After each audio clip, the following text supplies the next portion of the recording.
At 33, I'm thinking about getting married. Nick let out a sarcastic laugh. Sure, if you say so. 3 months later, he bumped into me at the OB/GYN. With a mocking grin, he asked, Amy, is this your plan? But then a handsome man appeared behind me, carefully supporting me. Nick stared in disbelief as I showed him my hand with a ring, smiling faintly. 33, I'm getting hitched.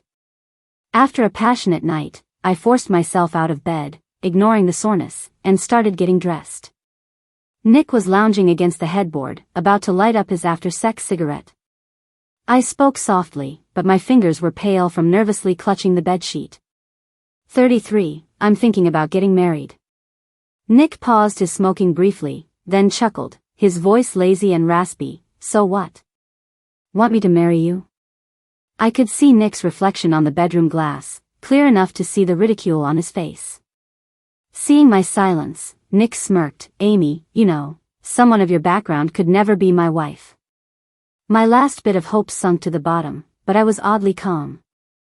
After a while, I said, wish me luck then. Nick got the message quickly and said nonchalantly, sure, if you say so. He threw off the sheets and headed to the bathroom, slamming the door behind him. It felt like we were now completely separated. I picked up my canvas bag, took a few spare clothes from the wardrobe. I left behind the clothes and jewelry Nick gave me. They weren't mine anyway.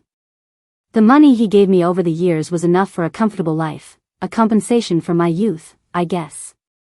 When Nick came out of the bathroom, the room was eerily silent, with only his clothes strewn on the floor, as if no woman had ever been there. Nick didn't mind. Amy had had tantrums before, but she never stayed away for more than 3 days. He believed she couldn't live without him. Whether he loved Amy or not, he wasn't sure, but he knew she was crazy about him. The next day, I handed in my resignation and booked a flight out of town. Nothing a vacation can't fix.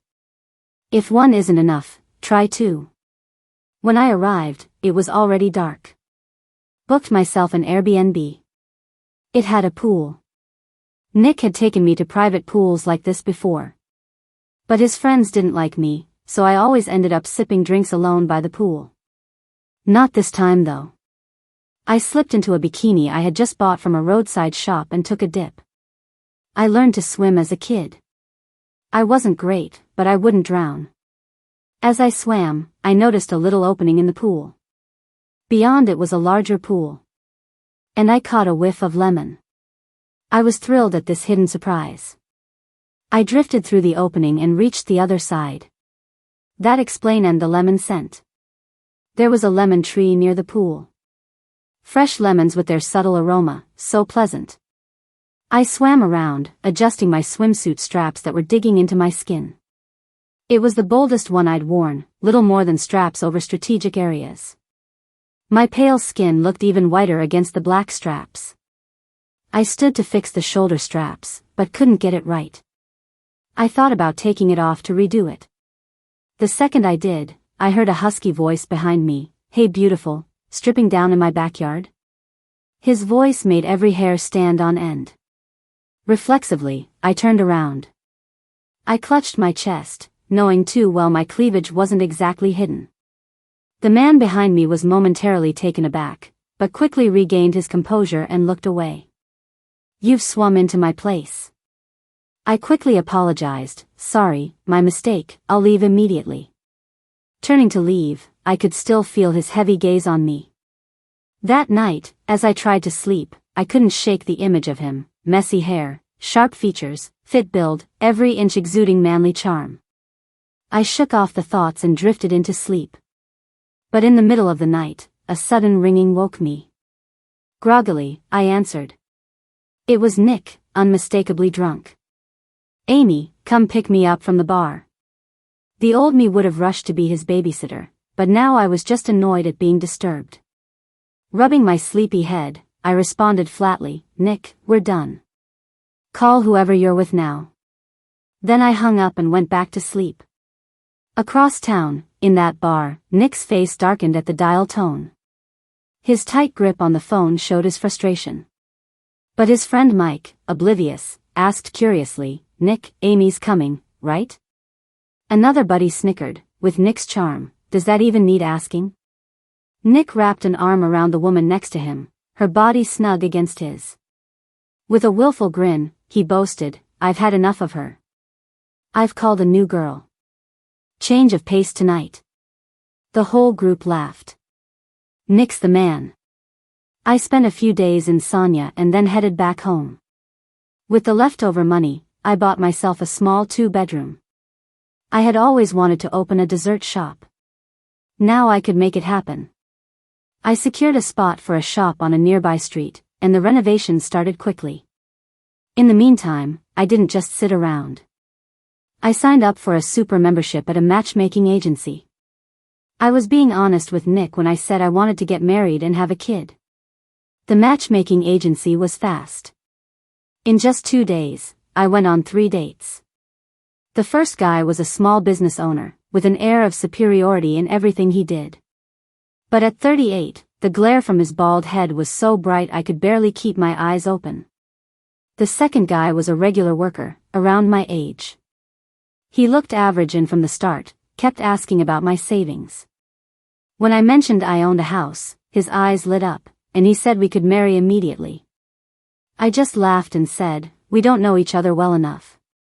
Let's think it over. The third was a college professor, and when I met him, I was stunned. He was the same guy I had bumped into before. The info from the agency told me his name was Henry, and he was 35. Henry wore a crisp black suit and gold-rimmed glasses, with his hair neatly slicked back. His high forehead and prominent nose were impossible to miss. Honestly, his looks would catch anyone's eye, even outside the dating market. When Henry saw me, surprise flashed in his eyes. Amy? I nodded, and he took a seat in front of me. Awkwardly, I smiled, well, this is a coincidence. Henry, with a serious look, just gave me a slight nod. But I noticed his ears starting to turn red. Curious, I asked, are you hot? He cleared his throat, voice low and raspy, not really.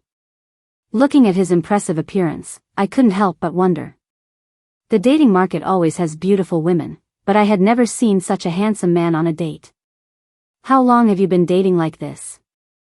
I asked. Henry sipped his coffee, his dark eyes focused on me, this is my first time. Laughing awkwardly, I said, that's quite a coincidence.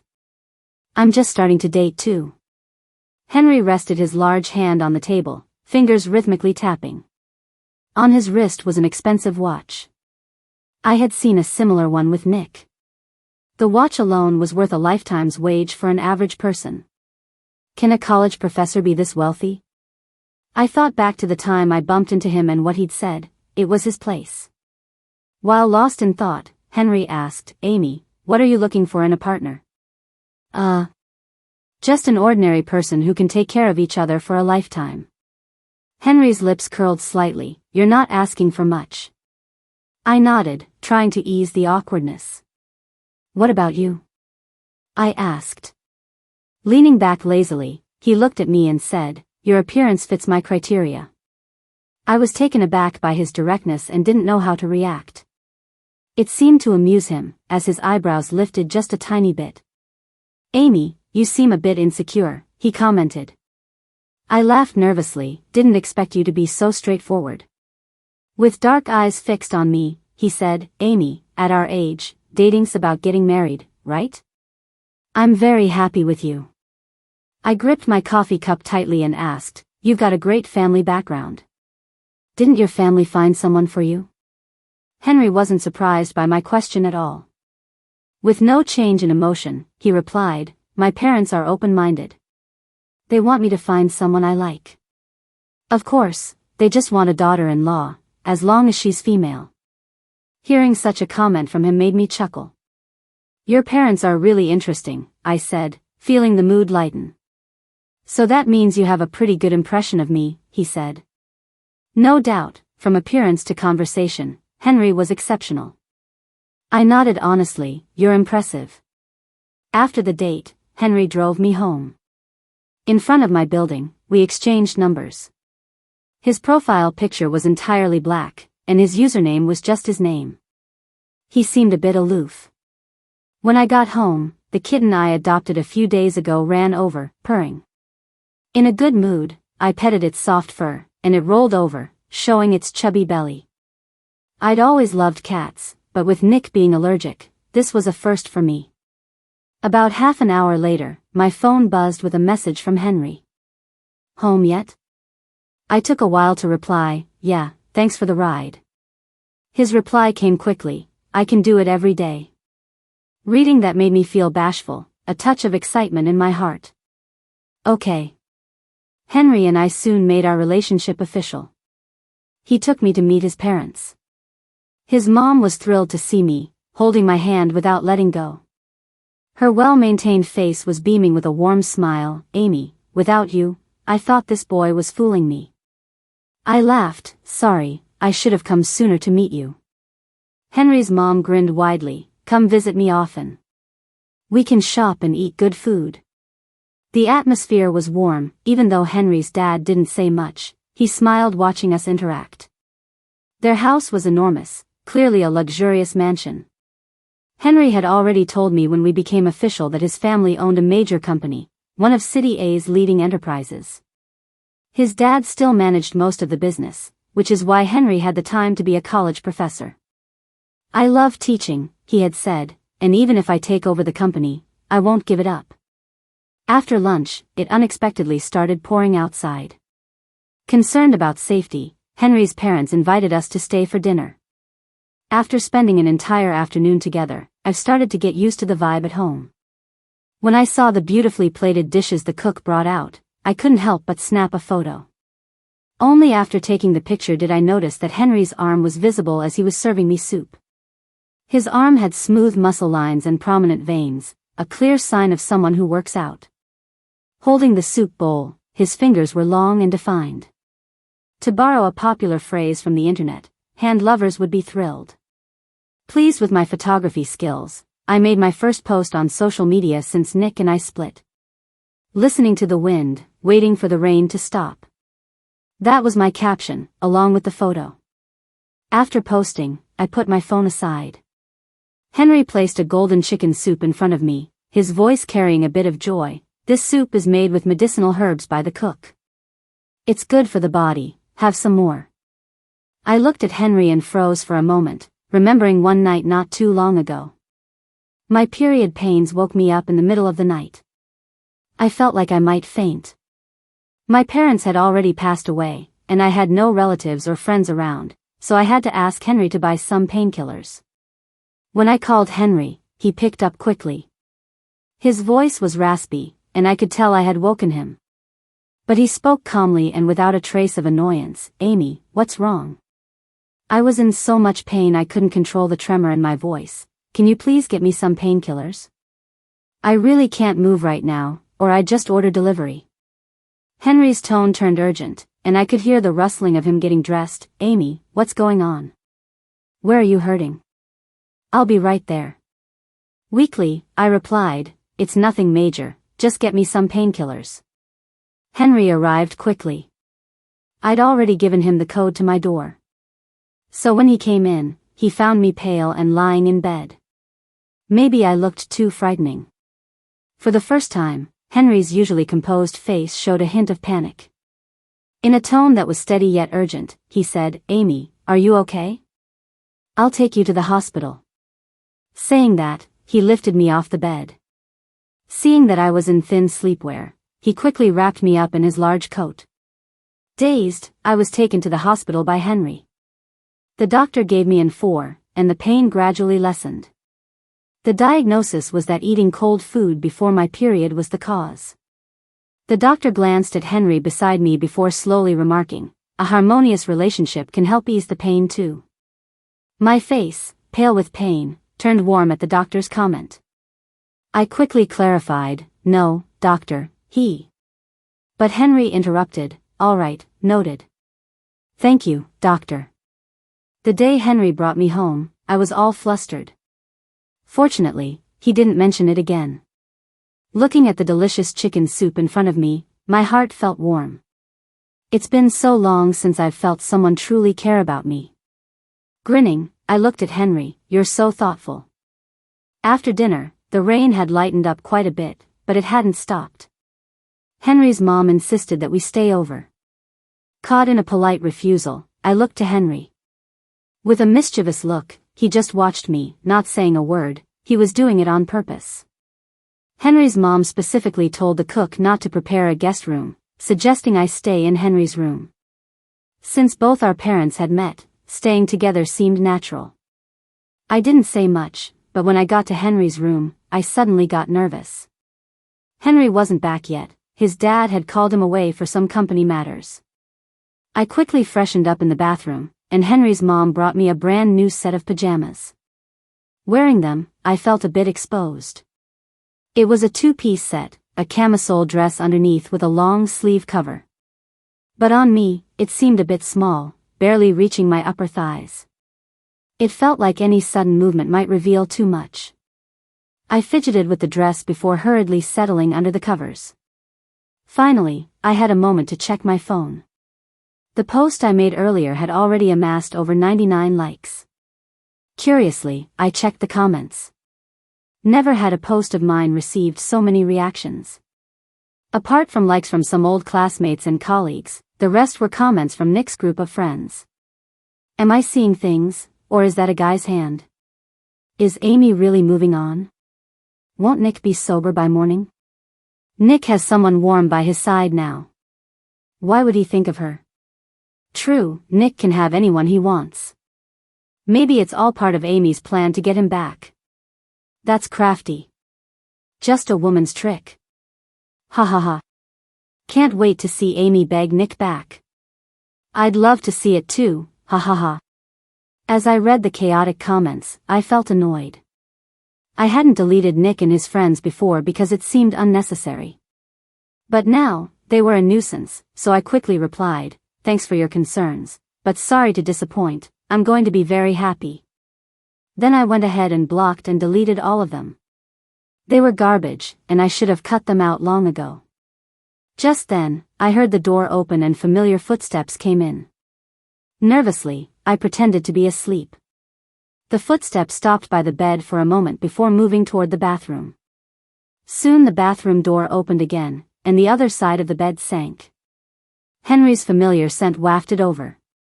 A subtle citrusy smell from his body wash mixed with his unique scent. It was pleasant. I didn't dare move, but Henry leaned in slowly. Pretty soon, a big hand slid around my waist. Nervous, I yelped. When I opened my eyes, I saw Henry's eyes smiling, but there was also something serious about them. His voice was low and husky. I knew you weren't asleep. I stared at Henry. How did you know? Henry was so close I could feel his warm breath. He smirked. On a night like this, do you really think you could sleep? Henry's grin made him look like a wolf in sheep's clothing, like he was ready to eat me up at any second. I could feel his hand tighten around my waist. Then, softly, he asked, is this okay? I stayed quiet with my head down for a long time. His hand loosened, but just before he could pull away, I caught his arm. Barely audible, I said, it's okay. Suddenly, he pinned me down, and a wave of kisses crashed over me. I knew his body looked great, but I didn't realize it felt this good. Although, there was one downside, he was really strong. My pajamas ended up tossed aside, and everywhere he'd kissed tingled. My last bit of reason was fading fast. My face turned all shades of red and felt scorching hot, all the way to my ears. That night, we were wild. I tried hard to keep quiet, fearing someone would hear, but Henry seemed to get even more excited. In the morning, a loud ringing pulled me from exhaustion, but I stayed tucked in bed. Henry quietly slipped out to the balcony to take a call, sounding all sleepy and raspy. Yeah? The person on the other line sounded panicked hearing the unfamiliar voice. Who are you? Where's Amy? Henry frowned, annoyed. She's sleeping. Who's this? The person got emotional. She's sleeping? You guys were together last night? Henry chuckled. We're getting married. Is it weird to be together? The person's anger cooled abruptly, and they sneered, Amy, you're so manipulative. Using cheap tricks to fool me. Think I'll get jealous? There's plenty of women like you. Henry's brow furrowed. Get help if you're crazy, don't take it out on us. With that, he hung up and stared at the number in silence before heading back inside. I was still asleep when he snuggled me closer, a pleased look on his face. We were up so late last night that when I finally woke up, it was nearly 10. I shot up, seeing the time, which startled Henry, who was playing with my hair next to me. What's wrong? He asked. I groaned. It's my first time at your place, and I slept this late. What do I do? Henry chuckled softly. Don't worry. They don't care, and sometimes they get up around now too. They understand. His teasing look made me blush. Stop it. Henry told me about the phone call, and I could guess it was Nick. Before, I might have thought it showed he cared, but now it just seemed childish and silly. That one night had fast-tracked things with Henry. He found any excuse to stay over, even my little kitten adored him, rubbing up against his pant leg, which made me a bit jealous. Our wedding date was set soon. We only invited some close friends and family. It was a forest wedding on a grassy field, just like I had imagined. On our wedding day, as Henry walked towards me, it felt like happiness itself was reaching out to me. That evening, slightly tipsy, Henry gently pinned me to the bed, stroking my cheek. It's so good. You're mine now. The dessert shop opened right on schedule, and my desserts were a hit with local college students. Just when my career was finding its footing, I found out I was pregnant.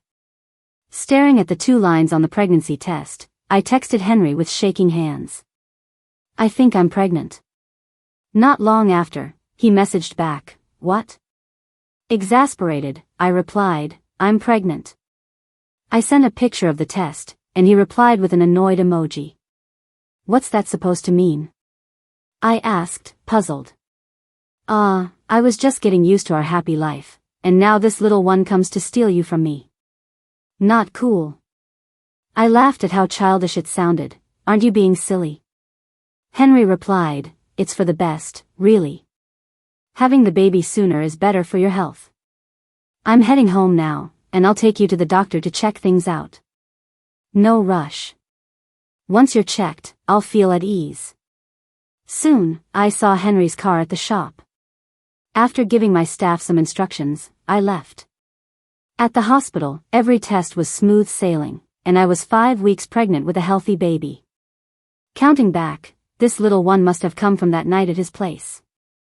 The doctor explained things to Henry, but the disinfectant smell was too strong for me, so I headed out for some fresh air with my bag. Just outside, I spotted a familiar face. Nick was leaning against the hospital wall, looking upset. When he saw me, his eyes lit up but dimmed into a sneer at the sight of the clinic sign behind me. Amy, is this your plan now? I instantly got what he meant, and just as I was about to speak, I heard a tender voice behind me. Why are you standing here? Come sit and wait for me. With that, Henry wrapped an arm around my waist and took my bag. You're way too skinny. You should eat more. Nick couldn't believe what he saw, the way Henry and I were interacting. After a long pause, he finally spoke, his voice trembling. Who is he? I held up my hand with the ring, smiling confidently. I'm 33. I'm married. Nick's eyes were glued to the ring on my finger. No way, Amy. You loved me so much. How could you marry someone else? Henry frowned at Nick, then pulled me closer, asking softly, who's he? I replied with a gentle smile, kind of an ex-boyfriend. Nick seemed hurt by the cozy scene, stepping forward to confront Henry. His voice dripping with malice, he taunted, do you know what she was like with me? She used to do anything I wanted, in every way. Nick! I shouted, cutting him off. I never imagined he'd stoop so low, saying such filth just to belittle me in public. I was furious, trembling, and glanced nervously at Henry. Henry's deep eyes seemed lost in thought. He patted my back lightly. Looking at Nick with a mocking smile, he spoke, looks like my wife had bad taste before, if she was with a jerk like you. Nick, eyes burning with rage, threw a punch at Henry. But Henry was ready. He caught Nick's fist and punched back. Nick staggered, his eyes full of impotent fury, like a lion in a rage. Soon, the commotion drew a crowd. People snapped pictures, fascinated by the fight between two attractive men. Henry didn't want to drag it out and approached Nick, smirking. A real man knows when to let go. You didn't cherish her then, so don't act all sincere now. Nick struggled to stand, shouting, so you don't care about her past? We were together 8 years. Henry scoffed, I love her, so I accept everything about her. If love's not enough, that's when you weigh pros and cons. He addressed the crowd with a cold, intimidating tone. If I see any videos of this online, my lawyers will make sure the uploader loses everything. Henry's stern warning scared people into putting their phones away. Some whispered, he looks familiar, isn't he Henry? Yeah, I heard he's also a university professor, another added. What an amazing guy, so protective of his wife. I'm smitten, a fan gushed. Nick heard it too, grinding his teeth. He asked, you're Henry?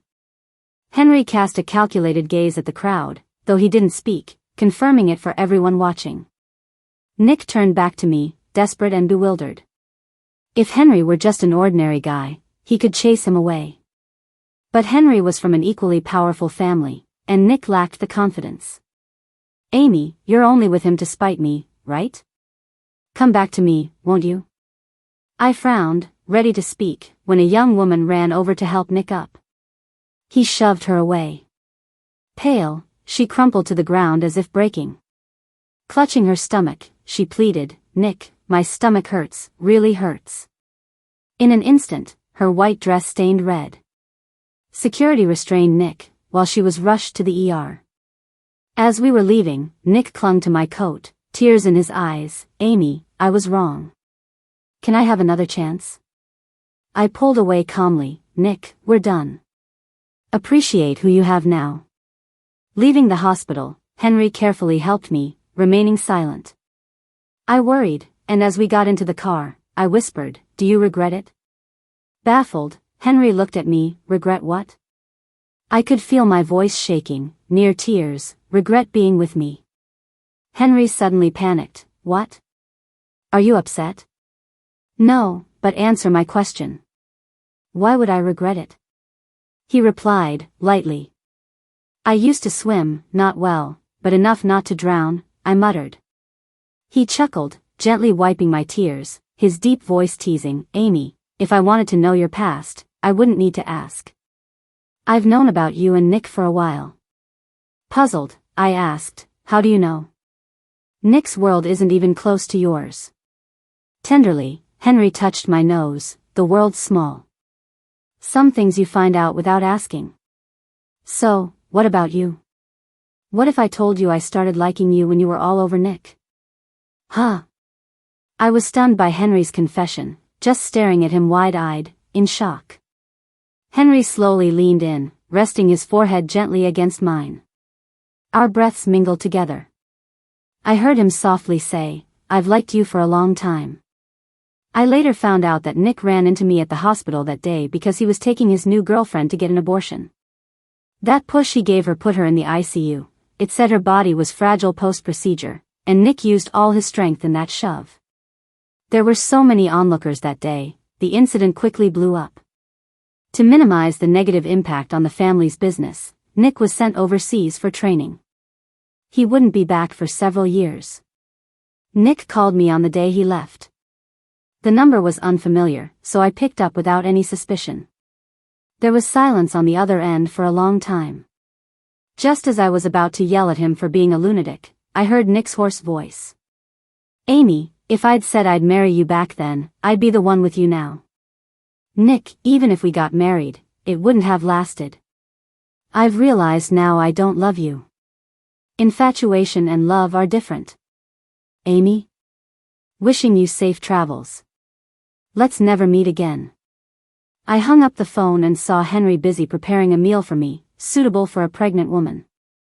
I went up behind him, wrapped my arms around his firm waist, and whispered, Henry, getting involved with me means forever. Henry chuckled softly, wouldn't have it any other way.